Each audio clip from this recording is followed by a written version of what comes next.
Oke, selamat datang kembali di channel YouTube saya, Charles Lee. Pada video kali ini saya akan membahas satu saham yang menurut saya berpotensi bisa dimasukkan ke watchlistnya teman-teman. Oke, sebelum kita masuk ke pembahasan sahamnya, jangan lupa like, share, dan subscribe channel YouTube saya, Charles Lee. Buat teman-teman yang sudah like, share, dan subscribe channel YouTube saya ucapkan terima kasih banyak atas support dan dukungannya sehingga channel ini bisa berkembang. Oke, buat teman-teman yang baru nonton atau baru mampir di channel saya, dalam channel saya ini saya akan membahas atau memberikan review beberapa saham yang berpotensi atau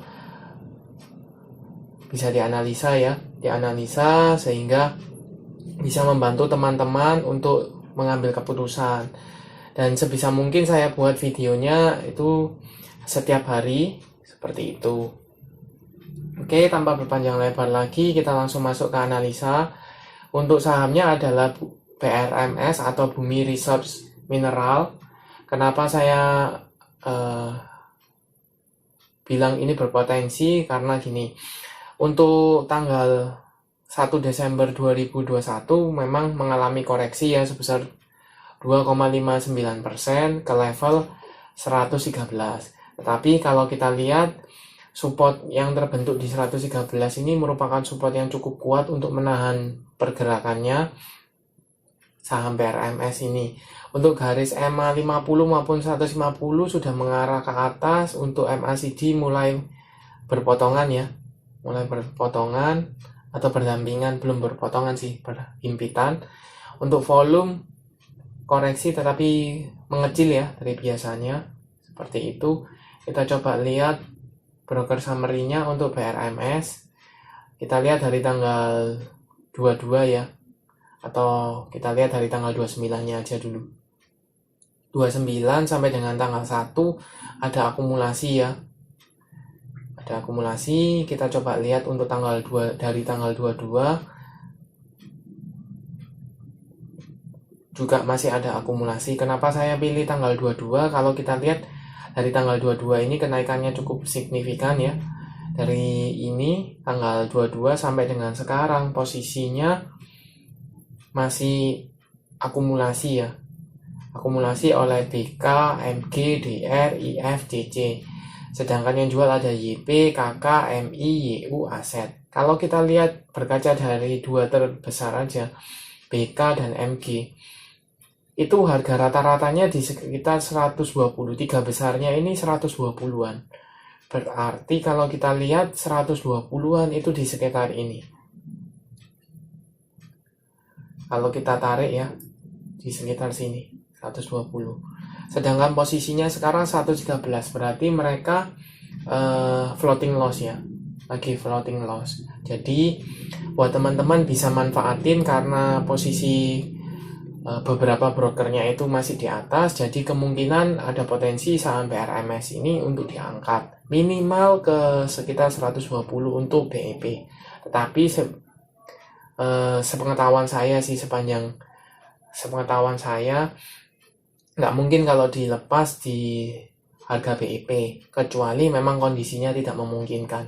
Minimal dia kan harus nutup fee tradingnya, fee transaksinya. Jadi minimal harus di atas dari 120. Maka ada potensi minimal kalau misalnya untuk short term ya, jangka pendeknya mungkin di spekulasi buy di 113 untuk taking profit di 120 atau 122 itu masih mungkin. Kenapa? Posisinya beberapa, kalau kita lihat broker summary yang tadi itu beberapa 3 broker ya, 3 atau 4 broker itu di sekitar 119 120. Nah, seperti itu. Jadi ada potensi minimal ke dibawa ke mendekati 120, 119 itu masih oke. Kalau kita misalnya spekulasi buy di 100, katakanlah 113 kita spekulasi buy ya. Kita taking profit di 119 lumayan dapat 4,7.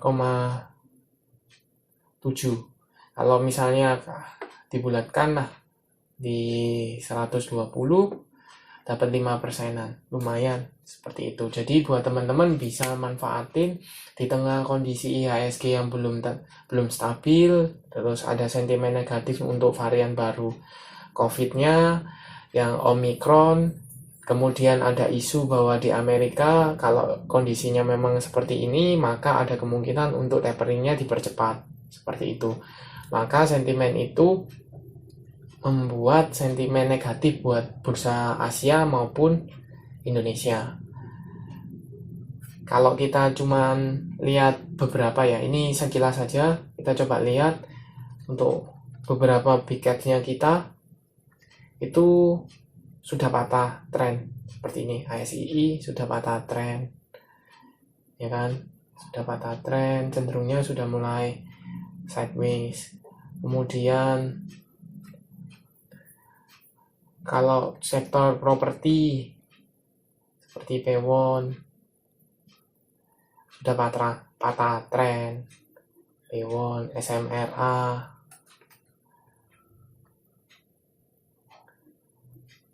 ya patah tren, banyak sih, mayoritas patah tren. Kalau sektor konstruksi ADI coba, ya walaupun masih bertahan ada potensi untuk patah trennya. Kemudian kita coba lihat BSKT, sudah jelas sideways ya, cenderungnya sudah downtrend seperti itu. Jadi dilihat dari IHSG-nya maka ada potensi untuk mengalami koreksi lanjutan. Jadi buat teman-teman bisa tradingnya dibuat lebih kecil ya, wait and see dulu. Kalau memang benar-benar disupport mungkin bisa spekulasi buy atau amankan cash dulu. Ketika IHSG-nya turun dalam mungkin bisa masuk di level-level supportnya untuk trading jangka pendek seperti itu. Apakah Windows dressing-nya akan berlanjut? Terlalu awal untuk menilai bahwa Windows dressing-nya ini tidak akan terjadi atau belum terjadi seperti itu, karena ini masih tanggal 1 Desember seperti itu, masih segala kemungkinan masih ada. Jadi buat teman-teman yang trading tetap semangat, tetap analisa, harus manfaatin momentum. Jadi kalau misalnya kayak ada momentum di kayak tadi, mungkin hari ini ya, saya sekedar sharing aja. Kalau untuk hari ini ada MLPL, MPPA, SWAT, itu bisa dimanfaatin. Bukan main selalu di gorengan atau yang mudah digoreng, tidak, tetapi memanfaatkan momentum. Kebetulan volumenya juga meningkat, secara candlenya juga oke, jadi bisa memanfaatin seperti itu. Oke, sekian video kali ini. Buat teman-teman yang mau dibahas atau maksudnya ada requestan saham yang mau dibahas, silakan komen di kolom komentar. Saya akan usahakan untuk mereview saham-saham tersebut. Oke, terima kasih sudah menonton sampai akhir. Sampai jumpa di